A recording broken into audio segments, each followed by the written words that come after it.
Hello students, welcome to the economics class. Let's take a quick review as we have done meaning of money and the various functions we also understand what are the functions of money and the problems of barter systems, है ना? And static function, dynamic function, primary function, secondary function. We have also done the money supply, what are the components of money supply, M1, M2, M3, M4. So after understand all these concepts, now uh, today we are going to start why money is demanded. There are following reason money is wanted by the people because of three motives behind it. These motives are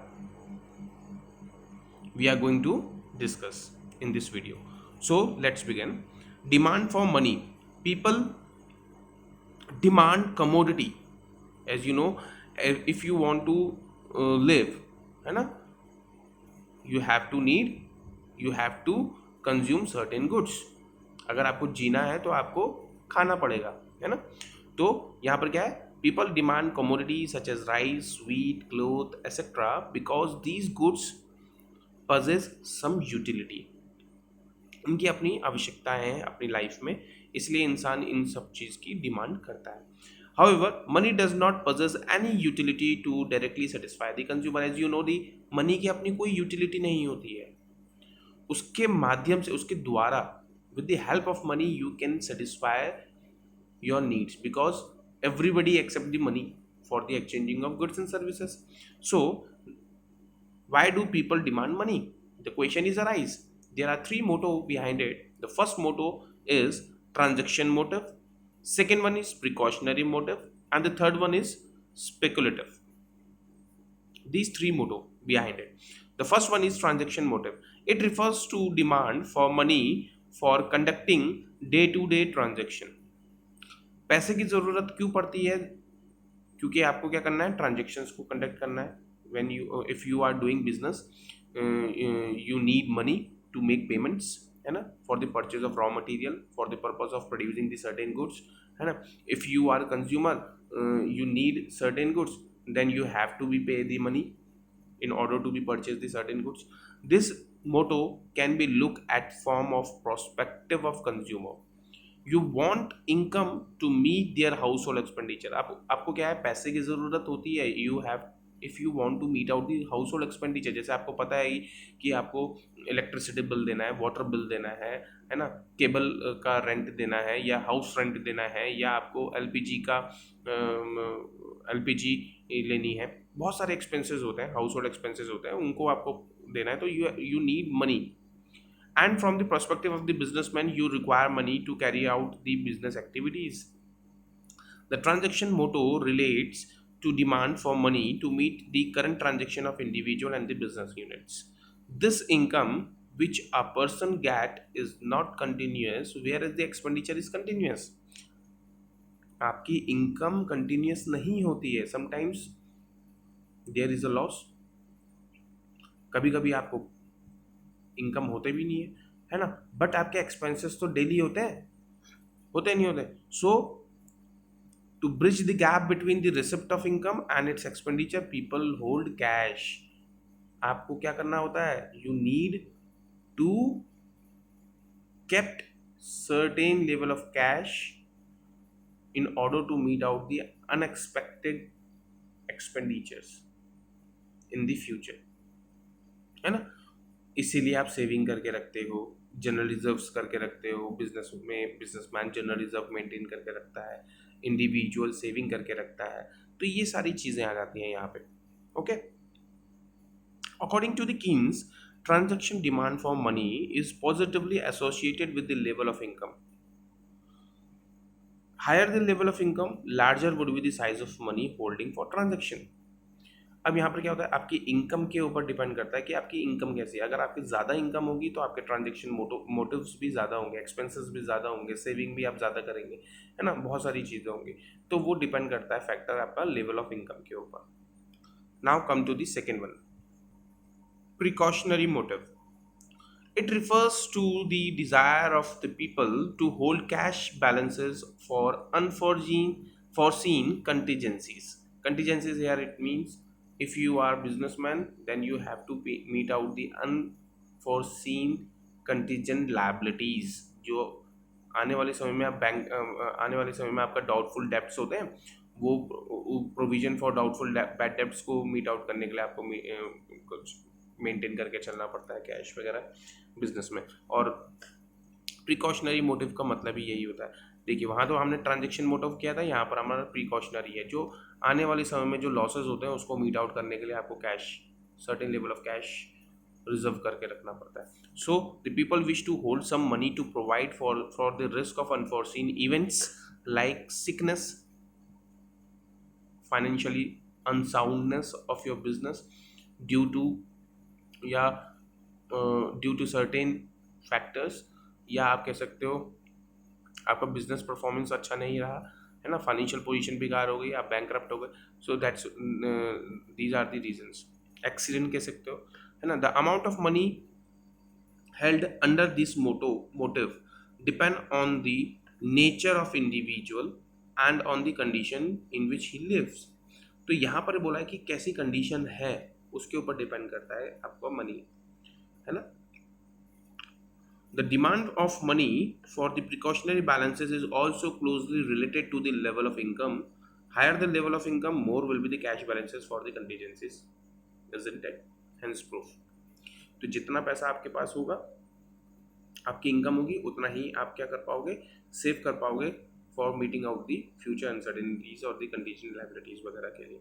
okay, अब इसके बीच में हम transactions motive and precautionary motive के बीच में आपको difference बता देते हैं। क्या है, बहुत छोटा सा है, देखिए। In the case of transaction motive, money is held for the ordinary transaction, जो आप मीट आउट करते हो day to day, while the precautionary motive, cash is kept to meet out the enforcing transactions. Under transaction motive, holding of money is very convenient and value of money in terms of the other goods is relatively certain. आप क्या कर सकते हो, या तो पैसे को भी आप क्या कर सकते हो, होल्ड करके रख सकते हो, या पैसे को किसी और गुड के फॉर्म में भी होल्ड करके रख सकते हो।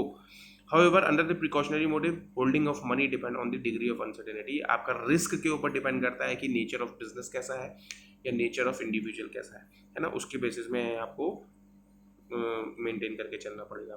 More money is kept in the event of war, आपको वॉर के समय में आपको पैसा ज़्यादा सेव करके रखना पड़ेगा, और द फाइनेंशियल क्राइसिस के समय, जैसे आपकी इकोनॉमी डाउन जा रही है, you need to be invest in your business at on that time, then you have to maintain the certain level of cash, है ना।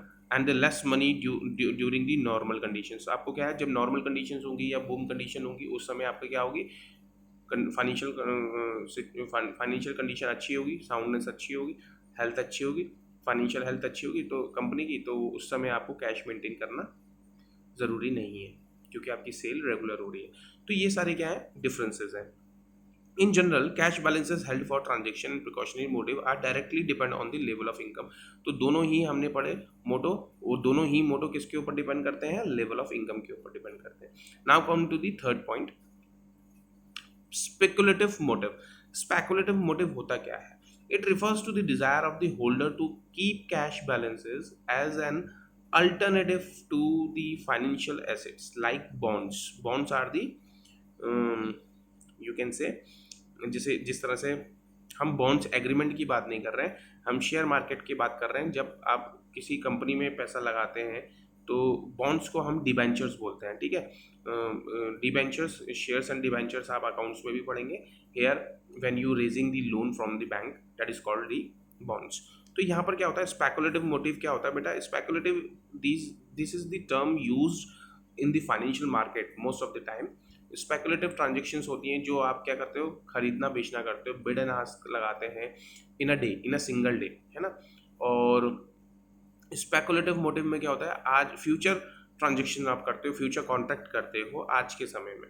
आज के समय में फॉर एग्जांपल जैसे आपने कहा कि आने वाले समय में वीट के प्राइस जितने आज आप तय कर लेते हो, एट प्रेजेंट आप तय कर लेते हो, आने वाले समय में मैं फ्यूचर में मैं इतने रेट में मैं क्या करूंगा, वीट खरीदूंगा, तो वो क्या हुआ, फ्यूचर कॉन्ट्रैक्ट हुआ।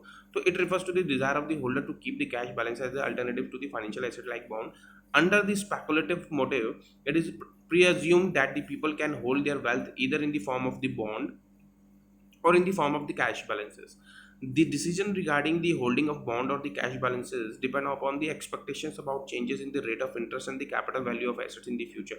जो मैंने आपको फ्यूचर कॉन्ट्रैक्ट के बारे में बताया, सिमिलरली वही है. आने वाले समय के हिसाब से आप इंटरेस्ट भी देखते हैं कि इंटरेस्ट रेट क्या रहेगा, है ना. उसके हिसाब से आपको कैश मेंटेन करके रखना पड़ेगा या आपको बॉन्ड्स मेंटेन करके रखने पड़ेंगे. Interest rate very inversely with the market value of security. Securities को बॉन्ड्स ही बोलते हैं, जो मैंने आपको बताया था, शेयर्स एंड डिवेंचर्स वगैरह. And that is when the interest rate rises, market value of bond fall. तो यहाँ पर क्या होगा, मार्केट वैल्यू क्या हो जाएगी, गिर जाएगी अगर इंटरेस्ट रेट बढ़ा तो. Hence demand for the money for speculative motive become less at high interest rate and become large at low interest rate. तो यहाँ पे स्पेकुलेटिव मोटिव के हिसाब से अगर हम देखें तो पैसे की ज़रूरत ज़्यादा होती है एट द टाइम ऑफ, कम होती है at the time of high interest rate, है ना. तो वहाँ पर क्या होगा, जब इंटरेस्ट रेट हाई होगा तो आपको पैसे की ज़रूरत नहीं होगी. You never demanded, industrialist never demanded और need money to raise from the bank for the purpose of investment, क्योंकि उनको लॉस हो जाएगा, है ना. जब इंटरेस्ट रेट कम होगा तभी वो क्या करेंगे, ज़्यादा से ज़्यादा पैसा लेंगे बैंक से, फाइनेंशियल इंस्टीट्यूशन से, for the purpose to make the investment and to gain the more profit in the future. So this is the whole process of speculative motive, है ना. That's why the money is demanded by the people. So here we are, we have done these three motives. Now come to the next point, next topic, the last topic in this chapter, money and banking. Money in the chapter of money is the last topic is monetary system in India. अब monetary system क्या है हमारे India का और कौन regulate करता है, इसके बारे में हम बताते हैं. बहुत स्वाभाविक बात है, आपको पता होगा कि पैसे को कौन रेगुलेट करता है, आरबीआई करता है. So here let's begin. India has witnesses various monetary standard in its monetary history. आपको पता होगा, आप हिस्ट्री देख सकते हैं, पैसे कब कब चेंज हुए हमारे इंडिया में और कैसी हिस्ट्री रही है, कैसे फाइनेंशियल कंडीशन रही है हमारी इकोनॉमी की, वो आपको पता है. The present monetary system in India is managed and controlled by the RBI. As you know, it is also known as inconvertible paper currency standard. इसको दूसरे शब्दों में हम इसको भी बोलते हैं, इस नाम से भी जाना जाता है, inconvertible paper currency standard. In India, rupee has been regarded as a standard currency. रुपी को ही अपनाया गया है. इंडिया में रुपी चलता है for the purpose of transaction, for exchanging the various goods and services. Now, there are certain points about the monetary system in India are: the first one, in India monetary system, monetary authority is Reserve Bank of India, RBI, central bank के नाम से जाना जाता है. India follow the paper currency standard as currency followed in India is made up of the paper. यहाँ पर standard currency क्या है, पेपर करेंसी है ना. Coins are limited legal tender money, क्योंकि वो उनकी क्या है, एक सर्टेन लिमिट है कॉइन्स की, इसलिए उनका क्या है, legal tender money, limited legal tender money के अंदर आता है. And can be use for making the small payments, where as the paper notes are unlimited legal tender and can be use for making payments of any amount. Large payments अगर करनी है तो आपको paper notes को use करने पड़ेंगे, currency को use करने पड़ेंगे, और छोटे पेमेंट्स करनी है तो आपको कॉइन्स.